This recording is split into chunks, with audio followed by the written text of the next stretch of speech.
Alright, good morning everyone. I am Adeline and I am the second presenter of the group. So, in continuation to what Miss Chu said, and there's a modern approach of entrepreneurship, here, the fourth one, we have the theory of innovation by Schumpeter. So, Schumpeter attributed the entrepreneurial activity to creativity and innovation. So, di ba, when we say innovation or innovative, it's a new idea, method, or introduction of something new. So, the idea of this theory is basically an innovator is the one who introduces new combinations, wherein an entrepreneur dapat holistic iyang perspective to what's going on sa iyang society and has to do with its creativity. Okay, according here, largely asserting that reformation of all processes related to goods and services is the only driving factor of entrepreneurship. So what does it mean? It means that the business itself is dili stagnant or static. It is dynamic. Therefore, there are lots of changes and those changes is dapat fit in siya to what is the society's demand or unsa ang trend baron, right? So, best example for this one is kaning gitawag na to og the technological advancements. For example, kaning gadgets. Di ba before, atuang naandan is, or like the phone that we're using before, kay keypads. And of course, time to time, may mga changes na hitabo and those changes are actually the product of innovation. And kana nga innovation is gikan na siya sa creativity sa usa ka tao, which is the entrepreneur. So basically, the idea of this theory is that whatever the changes or like whatever the society's demand, dapat the entrepreneur itself aware siya sa what is going on to the society. So, entrepreneurs time to time innovates and create ideas nga i-offer nila sa market that would also benefit to what the society's needs and wants. So, therefore, innovation is the realization of business. So, mo ni siya ang idea ni Schumpeter sa iyahang theory of innovation. So, the next one, the fifth one, we have here the Cochrane theory of entrepreneurship. So, according sa definition or sa concept, this theory explains the entrepreneurial approaches of an individual from standpoints like the occupational hazards that he encounters and expectations he had from his own profession. So, this theory means that the entrepreneurs, influenced by their own attitudes toward their occupation and expectations of group, facilitating new ventures as well as the difficulty level of operational requirements of the career. So, basically, ang cultural values, ang role, ang expectations, kaya nag-play sa important role in the development of entrepreneurship. So, kung unsa ang iyahang perception sa position or sa iyahang gibarugan, mag-reflect na on how he or she drives to the idea of being an entrepreneur. So, mo na siya ang theory ni Cochrane sa entrepreneurship. The sixth and the last one, we have here the E.E. Hagen's theory of social chains or kang Everett's. Some people would also call this a withdrawal or withdrawal theory. So, E.E. Hagen introduced the theory of social change as an endeavor to explain how individuals change their social status in order to gain societal respect. So, from the word itself, social, it has to do with the society. So, the core notion in a theory is that when individuals feel that they are no longer respected by the society, they tend to implement innovative ways by means of which their social status can get positively transformed. So, ang main or ang aim aning a theory is to regain their lost status. And according to Hagen, entrepreneurship is a function of status withdrawal. That is why kaning a theory can also be called as a withdrawal theory. For example, kaning the samurai community of Japan, which traditionally enjoyed a high status, but it was lowered when they were defeated by the other groups with superior weapons. So ang kaning pong samurai community sa Japan kay kuan siya more traditional bitaw kani siya. So before, of course kanang di pa man kayo ingon nga advanced ang technology before. So the weapons that they are using is very much traditional. Unlike here, right now, since na naman ta sa modern approach, no? Na ta sa modernization or sa gitawag na to og new era. And in this era, kay daghan jud kay mga technological advancements. So basically, makaproduce ta og mga new or like the samurai community, makaproduce sila og new weapons nga swak sa karon nga age. Therefore, katong mga traditional nga weapons nga giuse sa samurai community o sa kanang nga particular nga group kay they would definitely or they will tend to kinang ma-lower sila sa karon nga year or karon nga era. It's because wala naman na swak ang ilahang mga gipanggamit before, so ay sa karon, di ba? So basically this theory or this kanang like the samurai community kay makuan sila mo venture out sila into something new. So what they did was that, so to gain their status, ang samurai community or katong the traditional one, they pursued entrepreneurial development and contributed to fastest growing Asian economy. So masod gapon diri ang idea of innovation, how they create the weapons into creativity nga swak sa kung unsa ang demand right now sa society. So this desire to change the prevailing status can be indicated as the acquired tendency of an individual to become an entrepreneur. So this happens in 3 situations. So the first situation is that when the individual loses their existing social status to someone who has suddenly regained superiority and enhanced social respect. In other terms, and in other words, kanang former higher status group na replace siya by new group. What common ani niya nga example is that kana bitang gadgets na. Before ang kuan jud ang sikat jud kay nga gadgets, especially sa phone kay Nokia. Nya time to time, of course, nag-innovate sila into something new inana. Mo tay masikat, diba?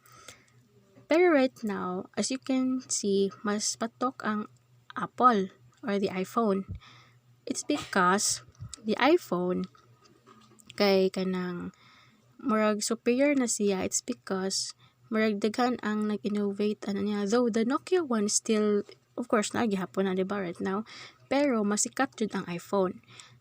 Murag nahug siya nga because kanang nikagat jud ang mga tao because of their maybe the creativity, the innovative ideas that they are using, and the Nokia ones kay murag natabunan siya. So what the Nokia did is that, of course, they still continue bisan og kanang gitawag na to na law na sila.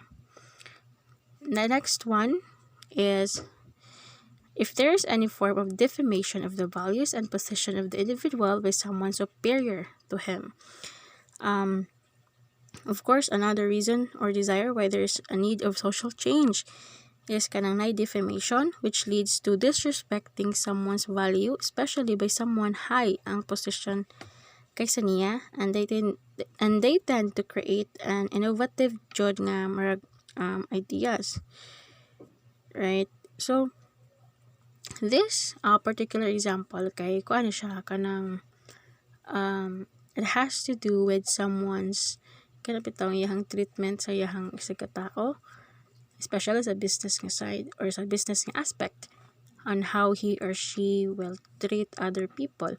If ever nga for example, ako, I have my business, and then work ako ang naguna, then na abot bag-o nya mas patok iyaha nya, since patok man iyaha na akong gidaot maayo, di ba? So what I did, of course, is nag-innovate ko og something new, or nag-implement ko og new innovative ideas nga mas waksad sa unsa ang nakita nako sa society. therefore, mabalik ang akohang social status or like ma-regain ang social status. Kaya di ba mao man ni ang aim sa kaning theory. So yun ano siya. The next one is kaning or the third one, if the individual is unable to accept the newly acquired social status due to the transformation of existing society into new social order. Example ani is kanang mga elders or mga old ones nga they reflect for more favorable past, so murag na ay conflict no sa relevance or timely nga existing idea from the past, like kanang mga products nga or like mga ideas nga or na products or nga gi-offer sa business traditional siya, pero since na naman to sa modernization, of course mas patok yun ang modernization. So ang katong mga old ones kay murag mabaliwala na ba, so mao na siya na conflict. So what, of course unsay man buhaton, dapat para ma-regain ang social status, mag-create sila new ideas.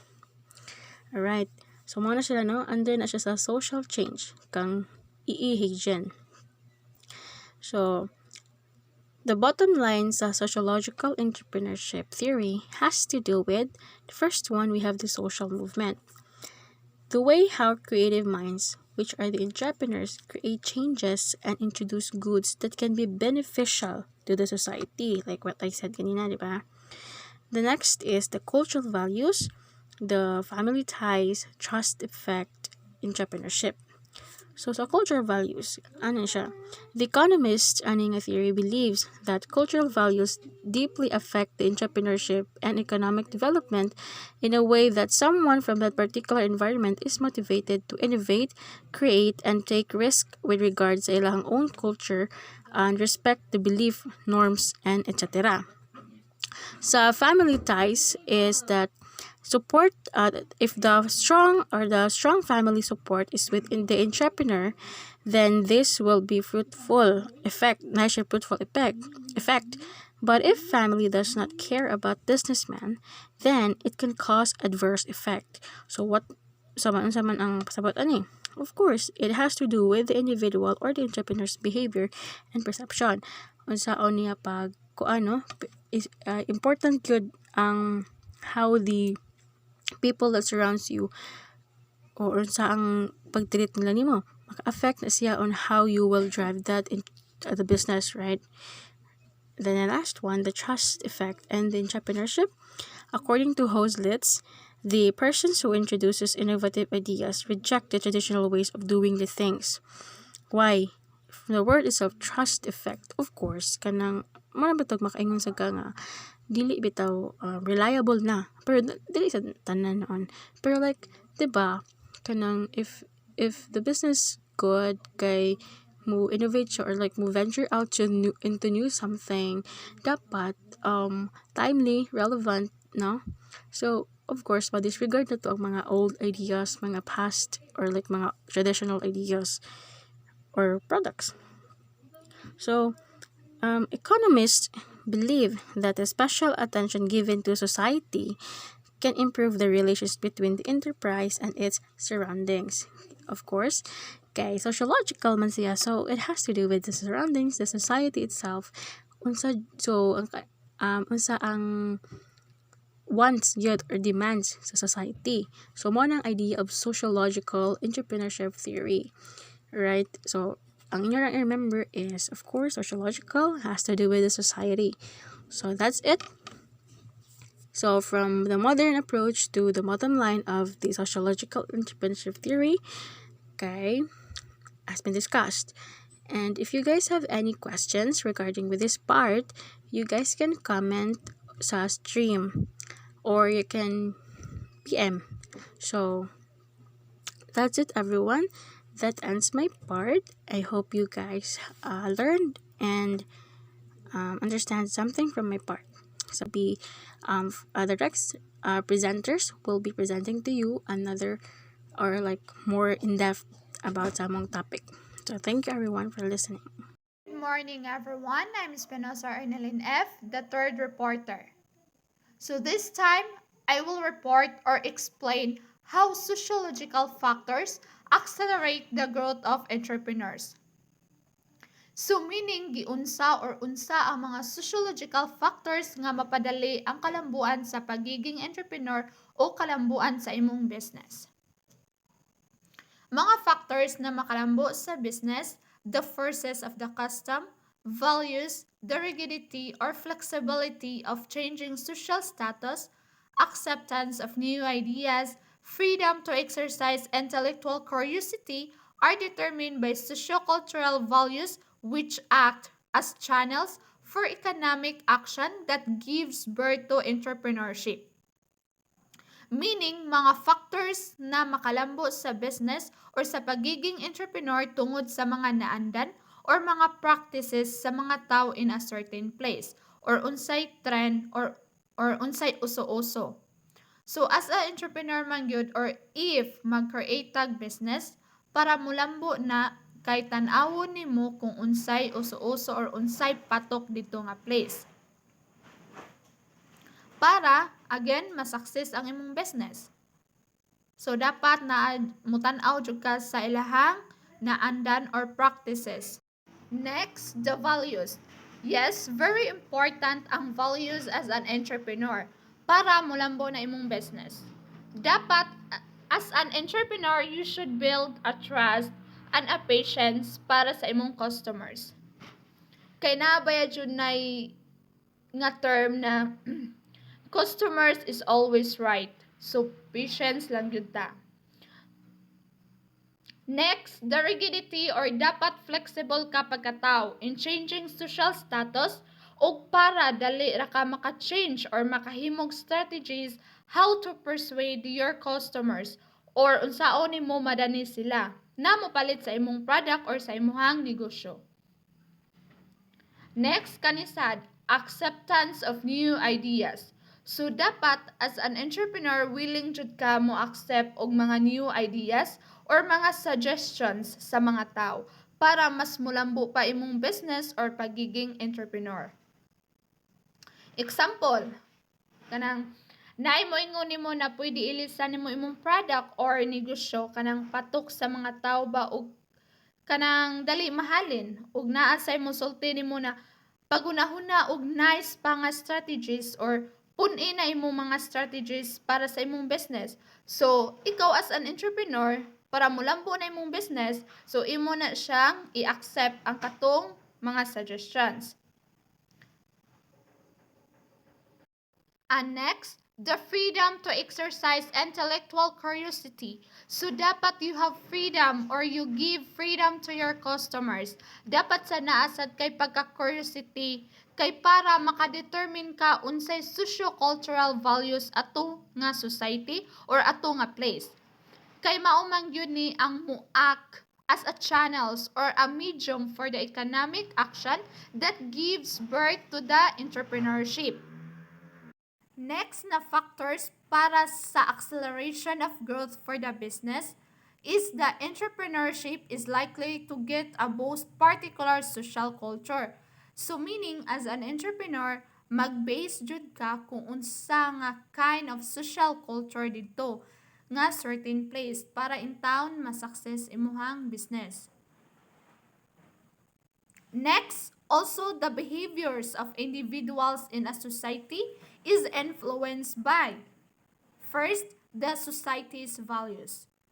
So, we all know man sa nga ang primary goal of many entrepreneurs is to operate or manage a business that can bring in large profits. In addition, to earn money, a business can also promote social values that it can benefit to others. Social values can be incorporated into the everyday business plan such as pag-protect sa environment. Protecting environment is the one value that can easily become part of your business process. Like, pwede ka mag-purchase of recycled products such as papers, plastics, and printer ink cartridges. And you can properly dispose of any hazardous waste materials. And you can also conserve energy by turning off computers and lights kung wala ka nagamit. And keep your company vehicles in a good working order to reduce harmful emissions. Next, pwede sa nagamiton imong business to support humanitarian causes that can relate to your business. For example, if you operate a food-related business, parehaan ang naa ba kay restaurant or a bakery. So, pwede jud ka mo-donate a portion of your sales to feed or makahatag ka sa mga tao nga nanginahanglan kaayo. And kuan kanang you can also prepare meals for homeless shelters or kanang mga bata or tao nga nanlilimos because through of that or because sa imuhang business or kana imuhang buhaton makatabang ka ana nila. Sunod, tungod sad sa imong business, maka-help sad ka sa imong community. Or you can demonstrate social values in a way you conduct your business like you can charge a reasonable price for your goods and services while placing a strong emphasis on a customer service. O kuan sad, pwede sad ka mag-provide og work environment na ang katong mga employees dapat ang trato kay fair jud or patas. And hire employees who can share your same value structure.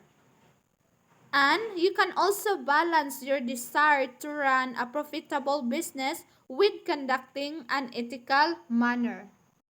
And next, pwede ka maghimo or mag-conduct og business with a mission on promoting values. By becoming a social entrepreneurs, you can manage business that can benefits to the society. Parehaan ng producing and marketing a green product that helps the environment. Like kanang mga recycled materials. Like, pwede na nimo siyang gamiton as a business. Like, maghimo ba ka og bags, kanang mga lanterns that made up of plastics or mga recycled materials. So next, we move on now sa laing behavior of individual in a society that can influence by. So, kani siya, the religious beliefs. So guys, dapat we should know how to respect, especially sa ilahang religious beliefs. Kay ilahi bayatag mga religious beliefs. So, because of that, we need to respect it. And next, the customs. So, kung we manage business, dapat tanawon or aware ta sa ilahang customs or mga naandan para maka-idea ta unsa ato ang business na dapat himuon or unsa nga product or negosyo para inana nga way na adjud tay mga customers or mga suki and also because of that masakses ang ato ang business.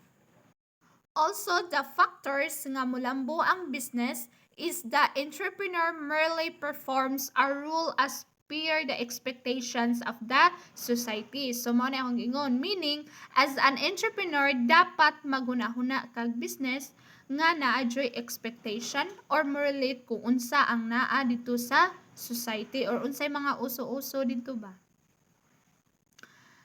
So, next, nga factor sad as per Gian Baptist. So, kani si Gian Baptist, usa ni siya ka aristocratic industrialist. So, nisulti siya nga, the entrepreneur combines land of one labor of another and the capital of yet another to produce a products. Nanasa siya, by selling the product, he pays interest on the capital, rent on land, and wages to laborers, and what remains is profit. And the first time distinction between the capitalist as the financer and the entrepreneur as the organizer. And that's all of my report.